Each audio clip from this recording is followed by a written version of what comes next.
আজকে আমরা যেটা নিচ্ছি হাউ টু মেক অথবা how to form correct sentences.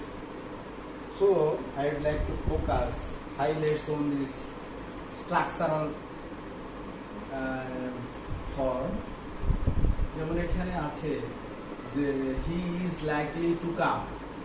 Likely মানে possible, maybe, perhaps, maybe, likely, এগুলি সব একই রকম।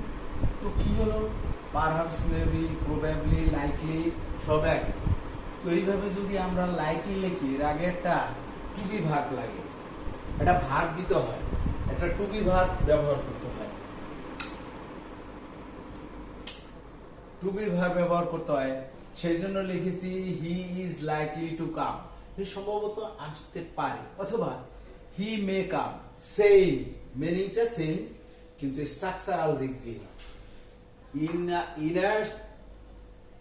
ইনার পয়েন্টে, অন্তর্ভুক্ত পয়েন্টে স্ট্রাকচারাল মানে ওয়ার্ডের পরিবর্তন আনা, আর কিছু না, সব সেম মিনিং।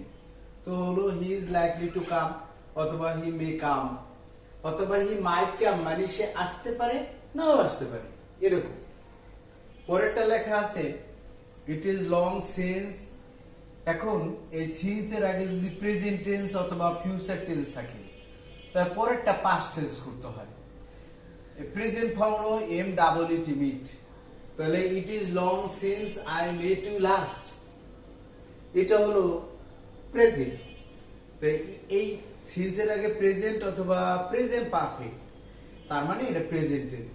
সিন্স এর আগে এরকম প্রেজেন্ট টেন্স থাকলে, এই সিন্স দ্বারা কানেক্ট থাকলে পরবর্তী যে ক্লজটা হবে সেটা পাস্ট ইনডিফিনিট হবে, অর্থাৎ সিম্পল পাস্ট হবে। সেজন্য আমরা লিখতেছি it is long since I met you last. হ্যাঁ, আরো মজার খবর যে সিন্স এর আগে এখানে পাস্ট টেন্স আছে, অর্থাৎ সিম্পল পাস্ট। তো সিম্পল পাস্ট হলে পরে কি করতে হবে, নেক্সট যে ক্লোজ আছে, সাবঅর্ডিনেট যে ক্লোজটা আছে, সেটা পাস্ট পারফেক্ট করতে হবে। তাই এখানে আমরা এটা পাস্ট পারফেক্ট করলাম, আই হ্যাড মেট ইউ। আরো খবর যে হু, এখানে হু হলো কনজাংশন, অর্থাৎ রিলেটিভ প্রোনাউন। এটাকে বলা হয় অ্যান্টিসিডেন্ট, অর্থাৎ হু এর আগে যে সাবজেক্ট থাকবে তার অনুসারে পরের ভার্ব হয়। অর্থাৎ এই ডব্লিউএস কোশ্চেন, এই relative pronoun who, what, when এরকম যদি থাকে, তো এর আগে সাবজেক্ট অনুসারে পরের ভার্বটি বসবে। হ্যাঁ, এগ্রিমেন্ট উইথ সাবজেক্ট, এরকম verb with agreement with subject, এটার মতো। তো আমি এখানে লিখলাম যে হু, হু এর আগে যে কর্তা আছে ফার্স্ট পারসন, এই যে হু এর আগে ইট ইজ আই হু এম হবে।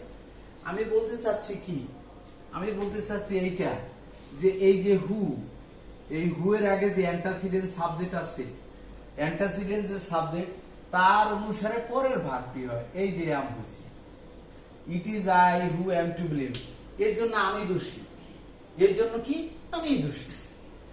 পরের ব্যাপারও ওই রকম, একই রকম, কিন্তু আমরা পার্সন পরিবর্তন করছি। এর ফার্স্ট পার্সন হইলে এম হয়েছে, কিন্তু যখনই আবার দেখা যায় এখানে হু এর আগে সেকেন্ড পার্সন থাকে, তখন আর হয়, হ্যাঁ, লাইক দ্যাট কেস। যদি হু এর আগে এরকম থার্ড পার্সন সিঙ্গুলার থাকে তাহলে ইজ হয়। সেই জন্য আমরা লিখেছি it is I who am to blame, it is I who are to blame, it is I he is to blame. একেবারে তাহলে কি হলো, হু এর আগে যে অ্যান্টাসিডেন্ট আছে, হু এর আগে যে পূর্বালিখিত সাবজেক্ট আছে, সেই সাবজেক্ট অনুসারে পরের ভার্বটা হয়। যেমন এখানে হয়েছে এম, এখানে হয়েছে আর, এখানে হয়েছে ইজ। খুব মজার খবর। এবার এখানে তিনটা সাবজেক্ট আছে, তিনটা পার্সন আসছে, সেই person second person, third person, first person. হ্যাঁ, একই বাক্যের মধ্যে এইরকম যদি পার্সন থাকে, second person, third person, first person, তাহলে কাজ করতে হবে। কি কাজ? কোনো যদি এর মধ্যে কোনো ত্রুটি না থাকে বা দোষ না হয়, তাহলে করতে হয় 231 নিয়ম। হ্যাঁ, 231 মানে কি, ইউতে আমরা মনে করি টু, এবং হি কে আমরা মনে করি 3 থার্ড পারসন এবং আই কে ফার্স্ট পারসন, এই জন্য আমরা 1 ধরছি। তাহলে ইউ হলো second person 2, he third person এই যে 3, আর আই ফার্স্ট পারসন হলো 1। মানে এই তিনজন ব্যক্তির মধ্যে যদি জেনারেল স্বাভাবিকভাবে চলে, কোনো দোষ ত্রুটি না থাকে, তাহলে হবে 231 এর নিয়মে। তার মানে এইরকম সাজাতে হবে। এখানে এরকম সাজালে হবে না যে আই আগে দেব, পরে দেব সেকেন্ড পারসন, পরে দেব থার্ড পারসন, হবে না। 231 এর নিয়মে আসতে হবে। এবার আরেকটি খবর, ভালো কথা, এবার দেখা যায় যে 13 পার্সনই আছে, কিন্তু এখানে গিলটি আছে, এখানে দোষী আছে। বলছে যে I, he and you are guilty, মানে তোমরা সবাই কি দোষী। এখানে কি করতে হবে? এলো first person 1, third person 3, second person 2, তাহলে কি হবে? আই, হি এন্ড ইউ, মানে 132 এর নিয়মে আসতে হবে। 132, তার মানে 132 এর নিয়মে, তার মানে ফার্স্ট পারসন, থার্ড পারসন এবং সেকেন্ড পারসন। তাহলে বুঝলাম যে একই বাক্যের মধ্যে 3 পারসন থাকলে, স্বাভাবিক নরমাল থাকলে, কোনো দোষ ত্রুটি না থাকলে হবে 231 এর নিয়মে, তার মানে সেকেন্ড পারসন, থার্ড পারসন এবং পরিশেষে ফার্স্ট পারসন। কিন্তু এই তিনজনের মধ্যে যদি আবার দোষ ত্রুটি থাকে, তাহলে হবে কি 132, তার মানে ফার্স্ট পারসন, থার্ড পারসন এবং পরিশেষে সেকেন্ড পারসন, অর্থাৎ 132 এর নিয়মে হবে।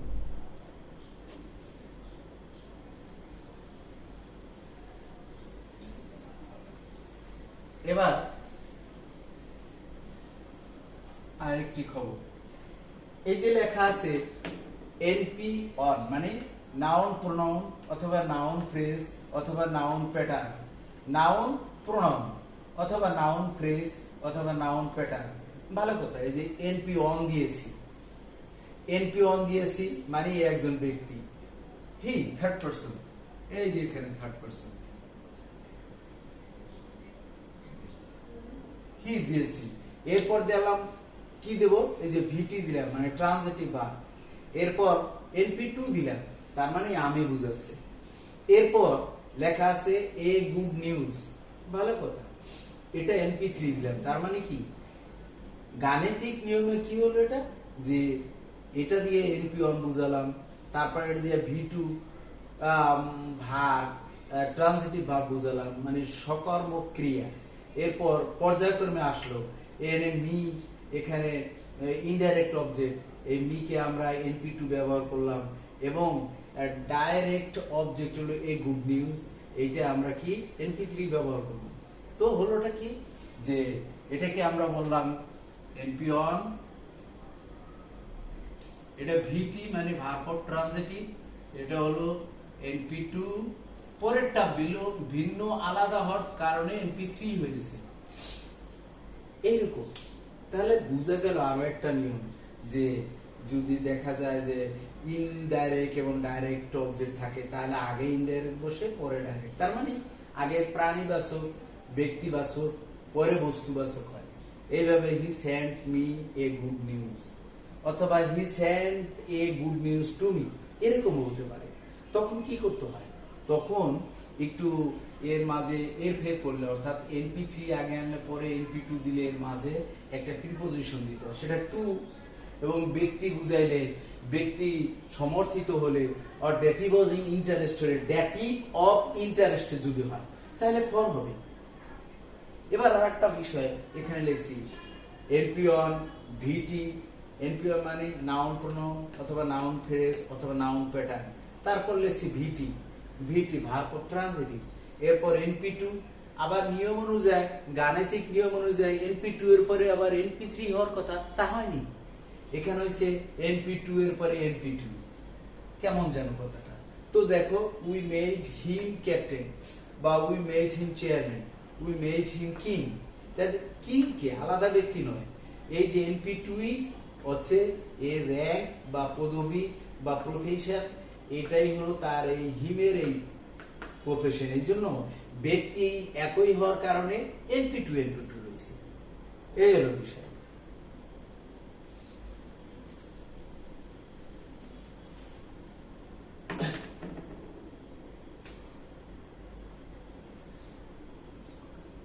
এবার আরেকটা আমরা লিখি, had I been rich, I would have gone to Makkah for Hajj.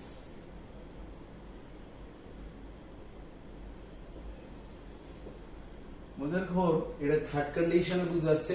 Third condition এটা একটা আছে ফার্স্ট কন্ডিশন, একটা আছে জিরো কন্ডিশন। জিরো কন্ডিশনের পরে আসে first condition, second condition, third condition. হ্যাঁ, এটাকে আরেকটা নাম দিছে সাপোজিশনাল পাস্ট, কাল্পনিক অতীত। হবে না যেটা, সেটাই আমরা কল্পনার আকারে নেই, এটাকে বলা হয় আনরিয়েল পাস্ট অথবা সাপোজিশনাল পাস্ট। এরকম সাপোজিশনাল পাস্ট যদি হয়, তা আমাদের কাজ করতে হয় যে এরকম যদি দেখা যায় যে এই অংশটা, প্রথম অংশটা হ্যাডযুক্ত অংশটা পাস্ট পারফেক্ট হইলে পরেরটা হবে past perfect. Had I been rich, আমি যদি ধনী হইতাম, I would have gone to Mecca for hajj. এই যে I would have gone to Mecca for hajj. হ্যাঁ, আমি যদি ধনী হইতাম তাহলে আমি হজ করতে মক্কা যেতাম। তো এই হ্যাডটা কিপের ন্যায় কাজ করছে, এ অতৃপ্তি কামনা বাসনা, সাপোজিশনাল পাস্ট বুঝাচ্ছে। অর্থাৎ এখানে যদি আমরা ইফ দিই, তাহলে পরে এই জায়গায় হ্যাড দিতাম। If I had been rich, আমি যদি ধনী হইতাম, I would have gone to Mecca for hajj. অথবা হ্যাড আই বিন রিচ, আমি যদি ধনী হই, তাহলে I would have gone to Mecca for hajj. আমি যদি ধনী হইতাম তা হজ করতে মক্কা যেতাম। মানে থার্ড কন্ডিশন অথবা সাপোজিশনাল পাস্ট বলা হয়, কাল্পনিক অতীত, অথবা এটাকে বলা হয় আনরিয়েল পাস্ট। এই হ্যাডটা ইপের ন্যায় কাজ করছে।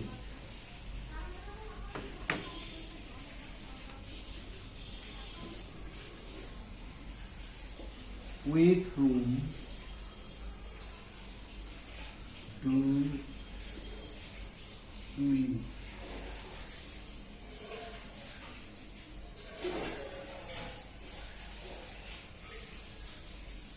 এখানে একটি মজার বিষয়, খুব ইন্টারেস্টিং বিষয়টা, সেটা হলো কি, আমরা জানি এটা একটা প্রিপোজিশন। প্রিপোজিশনের পরে যত সাবজেক্ট থাকবে সেটার অবজেক্টে রূপান্তরিত হয়। আসলে বেসিক্যালি এটা কি ছিল, হু, তো হয়ে গেছে হুম অবজেক্ট। হু হলো সাবজেক্ট, হুম অবজেক্ট, হুজ হলো পজেসিভ প্রোনাউন। তো বিষয়টা কি, যদি ডব্লিউএস কোশ্চেনের মধ্যে এবং সেটা প্রশ্ন আরোপিত হয়, আর ওই বাক্যের মধ্যে যদি প্রিপোজিশন থাকে, সেটা প্রথমে হবে বা শেষে হবে। উইথ হুম, কার সাথে, ডু ইউ লিভ, তুমি বাস করো, অথবা হুম ডু ইউ লিভ উইথ, এইভাবে লিখতে পারি, হুম ডু ইউ লিভ উইথ। তাহলে আমি কি বুঝাতে চাচ্ছি, আমি বুঝাতে চাচ্ছি ডব্লিউএস কোশ্চেন থাকলে, ওই বাক্যের মধ্যে প্রিপোজিশন থাকলে, সেই প্রিপোজিশনটা প্রথমে হবে অথবা শেষে হবে। এটা হলো যে what is Dhaka famous for, what class do you read in, where have you come from, এইরকম। অর্থাৎ ডব্লিউএস কোশ্চেন প্রশ্ন করলে এই বাক্যের মধ্যে প্রিপোজিশন থাকলে সেটা প্রথমে অথবা শেষে অবস্থান করবে। আজকে এই পর্যন্তই, আল্লাহ হাফেজ।